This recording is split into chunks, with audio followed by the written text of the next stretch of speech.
Bonjour à tous, on va commencer. Merci beaucoup Alexandre pour cette présentation qui était vraiment très cool. Ce soir, moi, je vais vous parler de comment on peut diviser par trois ses temps de test en maîtrisant bien le contexte Spring. Je vais pas vous parler de Java, pas de Spring, je vais vous parler de Lean ce soir. Je vais vous parler de Kaizen. Le Lean, qu'est-ce que c'est? C'est la méthode de production qu'il y a chez Toyota. Ce qu'elle vise à faire, c'est améliorer la satisfaction client via deux choses. Livrer des features dans les temps et livrer des features de qualité. Et moi, je vais vous parler de Kaizen. Donc, le Kaizen, qu'est-ce que c'est? C'est une démarche d'amélioration continue. Ça va viser à avoir des standards et à attendre pour les améliorer. Donc, si je vous parle un peu de Kaizen, moi, dans mon cas, on a un client, c'est notre PO, il s'appelle Cameron. Ce qui valorise, c'est qu'on livre nos features rapidement et dans les temps et qu'on soit réactif sur la correction de bugs. On a un facteur clé qui est un peu bottleneck pour nous, c'est notre temps de pipeline. Celui-ci dure 25 minutes, c'est très long. Et on a un temps d'exécution des tests en local de 9 minutes, c'est très long aussi. C'est-à-dire que si on veut livrer un truc, ça nous dure au moins 34 minutes. Et en gros, si on deep dive un peu dans notre pipeline, dans les logs, on voit que les tests d'intégration, c'est ce qui prend le plus de temps. On a 20 minutes sur les 25 de tests d'intégration. Et en fait, on a 50% de notre temps de CI qui est passé à redémarrer notre contexte Spring. Donc là, si on regarde, c'est des mesures qu'on a prises avec les hooks de GitLab et on l'a mis sur un Google Sheet et on s'est dit, on a environ à 30 minutes de pipeline, tout compris. On va essayer de viser environ 15 minutes. Et on s'est lancé un peu cet objectif-là. Donc là, ce qu'on fait en Kaizen, c'est qu'on regarde et on essaie de trouver des solutions rapides à nos problèmes. Et en fait, on s'est rendu compte que sur une classe de test d'intégration, on avait un dirty context. Cette classe de test, elle prenait 30 secondes environ. Et si on lève le dirty context en réglant quelques problèmes à côté de pourquoi il avait été mis de base, on passe à 3 secondes. Donc on divise par 10 ce qu'on fait. Et en fait, on s'est posé la question du coup, mais en fait, qu'est-ce que c'est le context Spring et comment il marche exactement? Donc je vais vous lire la définition officielle. Donc c'est une interface centrale qui va donner la configuration de notre application. C'est une configuration qui est read-only, mais qui peut être rechargée selon l'implémentation, notamment par exemple dans nos tests. Par ChatGPT, l'application contexte en Spring, c'est un conteneur de bin. Donc, on va aller regarder ce que c'est que les bins. Où un bin est un objet qui est géré par Spring. Les bins sont configurés et gérés par Spring et peuvent être des classes Java simples ou des composants plus complexes. L'application contexte facilite la création, configuration et gestion de ces bins. Donc, comment on va optimiser notre temps de test? Il y a deux choses. On va essayer de réduire le nombre de redémarrages de notre application pendant nos tests. On va essayer de réduire aussi le temps de démarrage du contexte pour un seul test. Et on va rentrer un peu dedans. Avant tout, moi, qui suis-je? Je m'appelle Samuel Bandian, je suis développeur chez Cipios et j'adore tout ce qui est qualité, notamment test. Ça fait quasiment un an, je bouffe des tests tout le temps, matin, midi, soir. Et j'ai une forte appétence DevOps, j'aime bien tout ce qui est pipeline et c'est pour ça que je me suis intéressé à ce sujet-là au départ. On va voir un peu ce soir qu'est-ce que c'est qu'un bin dans le contexte Spring. Comment on le définit, comment on l'utilise et c'est quoi le lifecycle d'un bin dans Spring. Comment les bins sont-ils gérés par le contexte? Comment on les détecte et comment ils sont créés ensuite par l'IOC Container? Et ensuite, comment on optimise son temps de test en maîtrisant bien Spring Boot Test. Donc, qu'est-ce que c'est qu'un bin? Un bin, c'est une classe qui est gérée par le conteneur Spring. C'est la pièce d'un puzzle que Spring utilise pour construire l'application. Les bins sont créés et configurés par Spring et suivent généralement un pattern de singleton, c'est-à-dire qu'ils sont instanciés une seule fois au moment où on lance notre application. Là, on prend un exemple. On a notre application contexte. Il va tenir deux bins qui sont déjà pré-instanciés, un repository, un service. Et quand il va vouloir instancier le contrôleur, il va injecter notre service du coup dans notre contrôleur.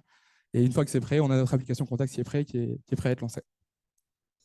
Donc pour définir un bin dans notre code, on a des annotations admin qu'on va mettre sur une méthode qui va renvoyer une instance de classe.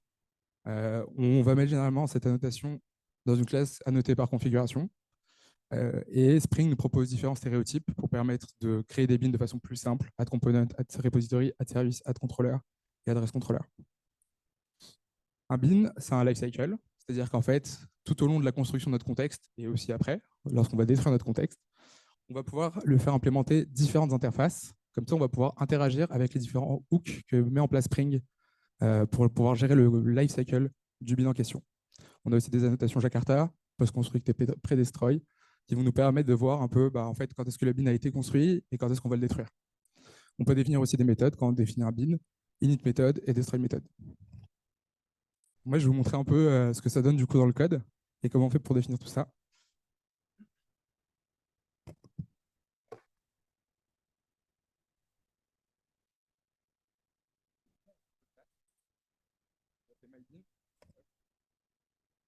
Merci. Ouais, j'avoue, c'est un peu simple.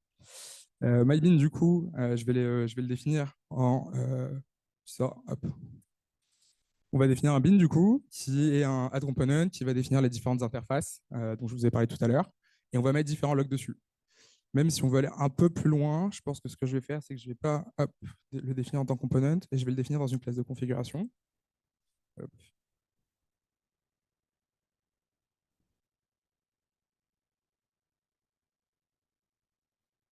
comme ça. Et je vais définir mon bin ici à l'intérieur, comme je voulais montrer. Hop, comme ça. Et on va pouvoir définir des méthodes, du coup, à l'intérieur. Init method et destroy method. Hop.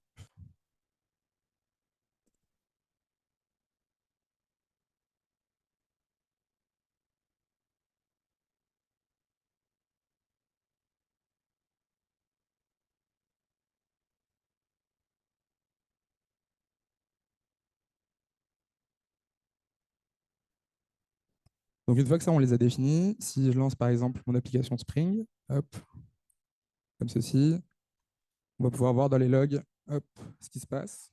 Donc là, il y a tout ce qui se passe pour lancer du coup, mon application. Elle est très longue parce que j'ai. Hop, je vais juste lever un truc.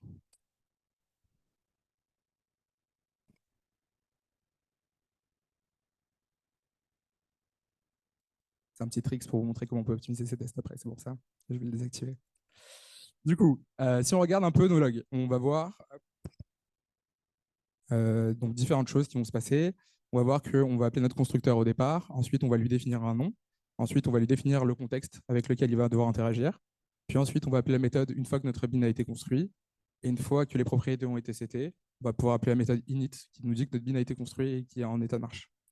Si maintenant j'arrête mon application, hop, on va pouvoir voir qu'il y a du pre-destroy, du destroy et destroy méthode. Donc ça, c'est cool. Et à quoi ça nous sert en réalité? Donc si on repart dessus, on a ce qu'on vient de voir. Ça nous sert à apprendre déjà quelque chose. Premier truc, le bin name, on le met en premier. Pourquoi? Parce qu'en fait, tout au long de la construction de notre application contexte, un bin est référencé par son nom, chaque fois. Et c'est important aussi à savoir, parce que dans nos tests, une fois qu'on maîtrise ça, on va pouvoir potentiellement mesurer nos tests.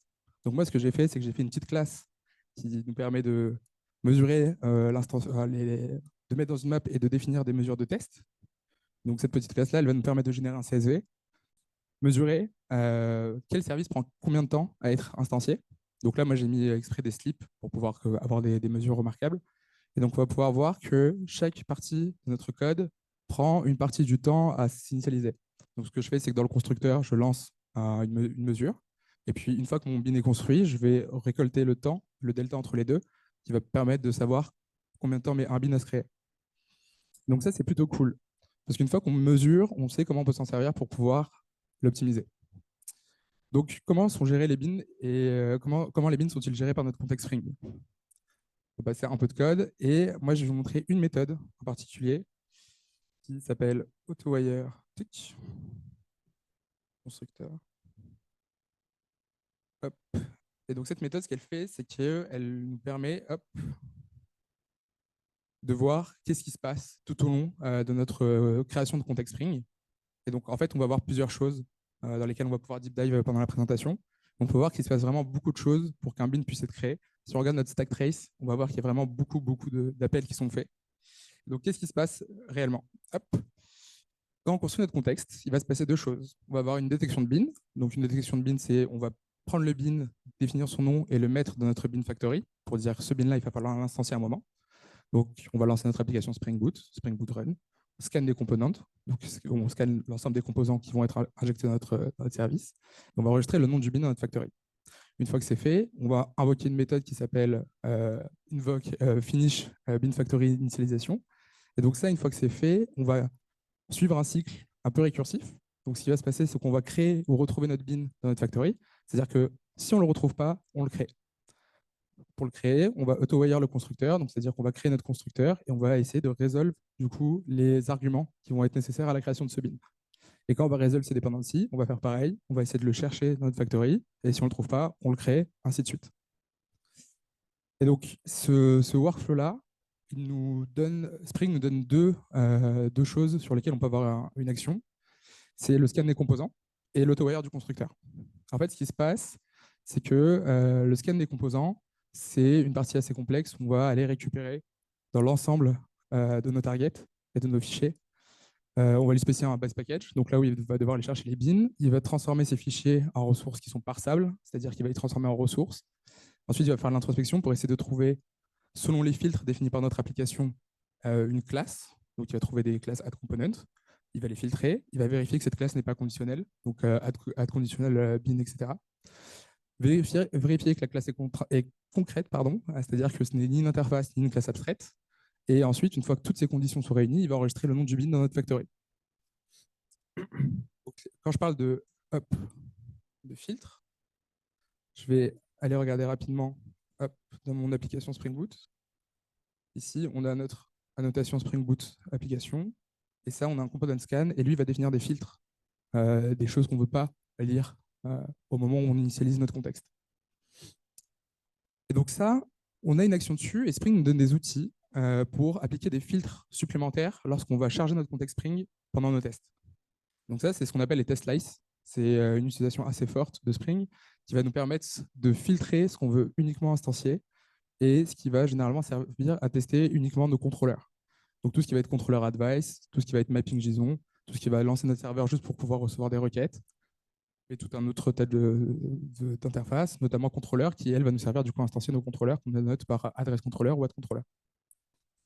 Donc qu'est-ce qui se passe quand on utilise les test slices? Généralement, ça c'est une application. Quand on lance un test d'intégration dessus, on va vouloir tester seulement nos trois briques là, donc contrôleur, JSON mapper et contrôleur advice.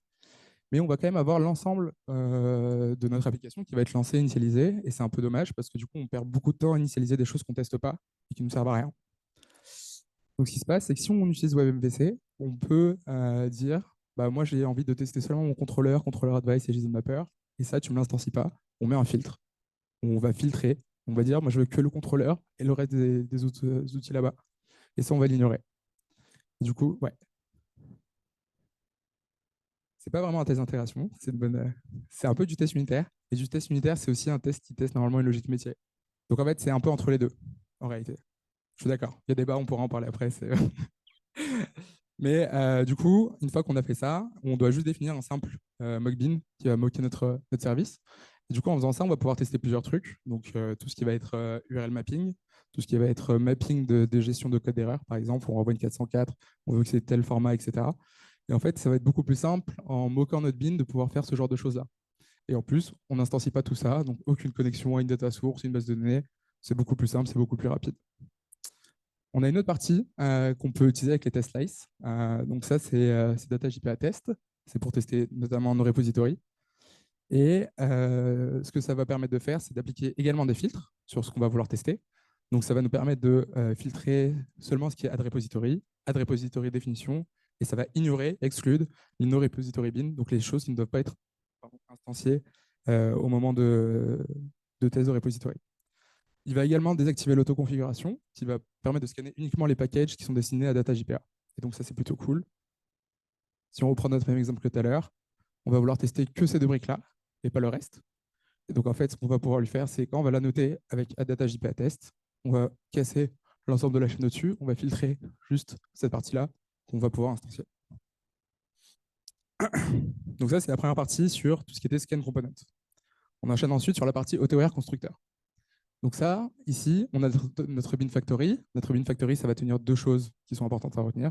C'est nos bin names, donc la liste des bins qu'on va vouloir instancier et gérer, et les bin merged définitions. Donc ça, qu'est-ce que c'est? C'est les instances de nos classes qu'on va manipuler.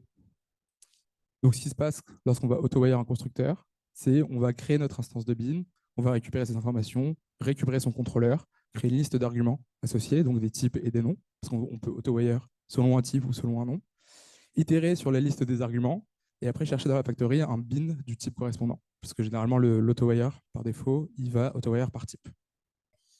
Donc une fois qu'on maîtrise ça, on va pouvoir agir sur une autre chose qui est du coup chercher dans la factory un bin du type correspondant. Donc là, à ce moment-là, moi, je vais vous parler de définir une classe de configuration de test et qui va permettre, on va pouvoir permettre de moquer les bins qui vont potentiellement mettre plus de temps à s'initialiser. Donc, ils vont par exemple se connecter à une dépendance extérieure ou qui vont par exemple parser un fichier qui va être très long au moment du démarrage de notre application. Une fois qu'on a défini ça, on peut tout simplement l'importer dans notre classe de configuration de test, d'intégration test. Et ça va nous permettre de plus avoir ce bin-là au moment où on va lancer notre application et seulement d'avoir un mock bin qui va être moqué. Et une autre façon de faire aussi, comme on l'a vu tout à l'heure, c'est avec les profils. On peut définir selon un profil, on va instancier une classe ou une autre. Donc là, les avantages qu'on a, c'est moquer des bins avec un temps d'instanciation qui est long. Par exemple, parsing d'un fichier de 30 000 lignes, ce que j'ai déjà eu sur un de mes projets. Et moquer des bins qui doivent se connecter à un système externe. Et ces systèmes externes-là peuvent avoir de la latence. Généralement, on va vouloir s'abstraire de cette complexité-là. Donc, qu'est-ce qui se passe ici? Quand on va moquer les bins qui prennent du temps à être instanciés, on va définir du coup notre contrôleur, service A, service B, et un fichier qu'on va vouloir, qui est instancié mais qu'on ne va pas vouloir vraiment tester. Du coup, à ce moment-là, on peut définir un mock bin. Là, ce qui se passe, c'est que Spring Boot Test, ce qu'il fait, c'est que, comme on l'a vu, on va aller récupérer des bins ou les créer s'ils n'existent pas. Spring Boot Test, il va les mettre dans notre bin factory. Comme ça, ils seront accessibles directement quand on va vouloir les récupérer au moment de nos tests. Et du coup, comment on fait pour optimiser nos tests d'intégration en ayant ces deux facteurs-là en commun? Enfin, ces deux facteurs-là qu'on a vus. Donc, on a vu une première chose, c'est que en fait, on va redémarrer notre contexte plusieurs fois. Et l'autre chose, c'est le temps de contexte. Donc là, ce qu'on vient de voir, c'est on peut réduire notre temps de démarrage de contexte en limitant le nombre de packages qui sont scannés. Et maintenant, la question, c'est comment on fait pour réduire notre nombre de redémarrages de contexte. Donc, Spring Boot Test, je vous en parlais. Si on a deux classes de test d'intégration, dans une première classe, on va moquer notre service A. Et dans une seconde classe, on moque notre service B. Ce qui va se passer, c'est que Spring, il va redémarrer deux fois notre contexte. Et en fait, pourquoi il fait ça? Parce que Spring Boot Test, ça utilise un test contexte. Un test contexte, c'est qu'on peut trouver dans le package que j'ai cité juste au-dessus. Il va avoir un accès à l'application contexte. C'est une sorte de wrapper autour de notre application contexte. Et lui, ce qu'il va faire, c'est qu'il va définir un parseur qui va aller récupérer tous les fichiers qui contiennent des mockbins et des spybins. Et il va définir un post-processeur. Donc, un post-processeur, c'est un hook qui va être appelé lors de la construction de notre factory, de la bin factory dont je vous parlais, et qui va permettre du coup de dire à la bin factory, voilà, c'est ce bin-là, ce sera cette instance-là qui est un mock bin. Et du coup, ce qui se passe, c'est que lorsqu'on va enregistrer du coup, les bin factory post-process dont je vous parlais, on va invoquer du coup cette classe-là, on va enregistrer nos bins dans la factory, on va créer un singleton à partir de là, et du coup, quand on va aller le récupérer, on va le retrouver. Et du coup, ça va nous permettre d'aller beaucoup plus vite dans nos tests, mais on va redémarrer nos tests parce qu'on a un système de cache. Ce système de cache, il prend pas mal de choses en paramètres. Donc, les profils qui sont actifs, les dynamic property source qui vont nous servir à définir des propriétés de façon dynamique au moment de lancement de notre application, et également les mockbins et les spybins. Et du coup, c'est là où on a une action qui peut être assez intéressante, c'est de potentiellement regrouper tout ce qui est mockbin, spybin dans une classe en commune, abstraite. Par exemple, pour nos tests web MVC, on va vouloir forcément définir des mockbins pour éviter que notre application Spring elle se relance à chaque fois qu'on lance un nouveau test. Donc ça, c'est si on a des instances de bin. Donc, tac, moi, je vais vous montrer rapidement ce que j'ai fait. Hop.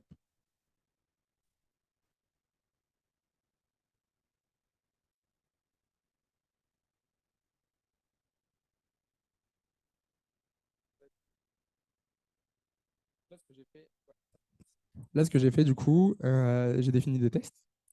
Donc, j'ai des tests avec des slips à l'intérieur, etc. J'ai défini des mockbins selon les tests que je voulais avoir. Par exemple, ici, moi, mon application, c'est une application de livres et de clients qui veulent acheter des livres.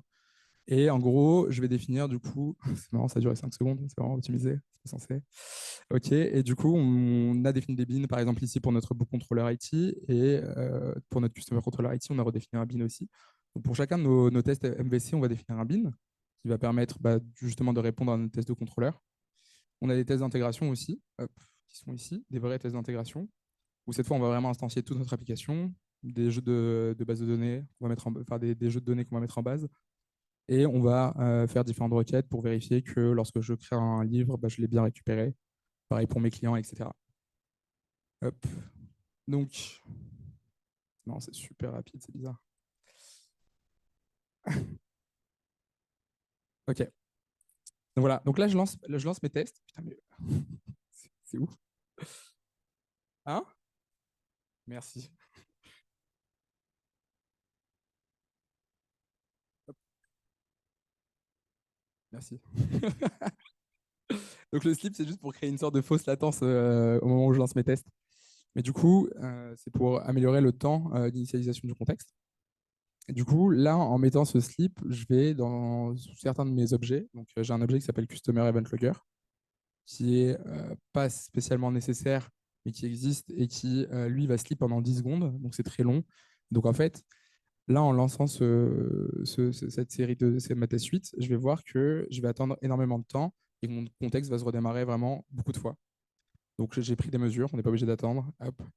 Donc, j'ai pris des mesures. Donc, là, ce qui se passe, c'est que quand je lance du coup mes tests dans cette condition-là, je vais voir que mon Customer Event Logger, bah, il attend bien 10 secondes et le reste attend 3 secondes. Et du coup, ce qui se passe, c'est que j'ai un temps de test total de 45 secondes quand je fais un Maven Verify.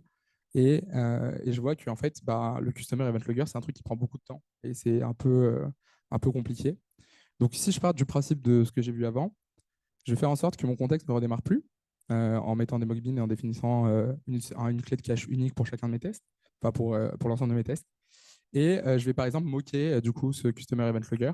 Et du coup, je vois que je vais passer du coup de 45 secondes à 22, juste en ayant fait ces deux optimes-là, qui sont donc limiter le nombre de redémarrages et limiter le temps de démarrage de mes tests.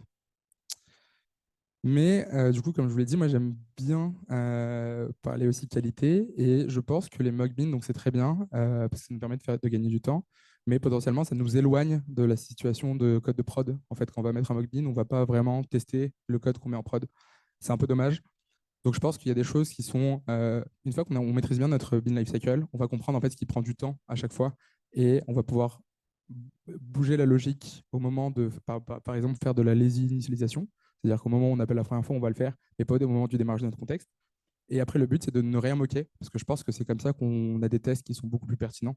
On va, à l'inverse, de moquer notre code, on va mettre autour des dépendances. Donc, par exemple, si on veut tester un serveur HTTP, mettre un serveur WireMock, éviter d'avoir un mockbin qui va faire que notre contexte se redémarre une autre fois. Pareil pour notre base de données, mettre par exemple un test container, chose qu'on n'a pas eu le temps de voir avec Alexandre, mais je pense qu'on aurait pu voir. Et mettre un faux listener et émetteur Kafka pour pouvoir tester tout ce qui est Kafka dans notre application. Et ça nous permet d'avoir du coup moins de mockbin et du coup moins de redémarrage et potentiellement une meilleure qualité de test aussi. Et une bonne utilisation des test slides. Donc, comme je vous le disais, créer une classe abstraite. On va pouvoir mettre l'ensemble de ces mockbins dedans. Ça va nous permettre d'avoir un seul redémarrage où on va charger seulement nos contrôleurs et ça va aller beaucoup plus vite. Et du coup, on aura bien une clé de cache qui sera constante et beaucoup plus, du coup, un redémarrage assez rapide. Donc, on a vu comment on pouvait réduire du coup notre nombre de redémarrages de contexte et comment on pouvait réduire aussi le temps de lancement de notre contexte. Donc, en conclusion, l'application contexte, qu'est-ce que c'est? C'est une façon de configurer et de gérer notre configuration Spring. Maîtriser le lifecycle des bins, c'est mesurer un peu l'ordonnancement et le temps de lancement de nos bins. Diminuer le temps de redémarrage, c'est réduire aussi le nombre de packages qui peuvent être scannés potentiellement. Et diminuer le temps de redémarrage et diminuer le nombre de redémarrages, c'est maîtriser le système de cache de Spring Boot. Donc j'espère que vous avez appris des trucs. Et s'assurer de la qualité des tests, c'est essayer de moquer le moins possible. Et je pense que c'est assez cool. Voilà, c'était potentiellement assez rapide, mais du coup, si vous avez des questions, je suis tout oui. Et merci à vous.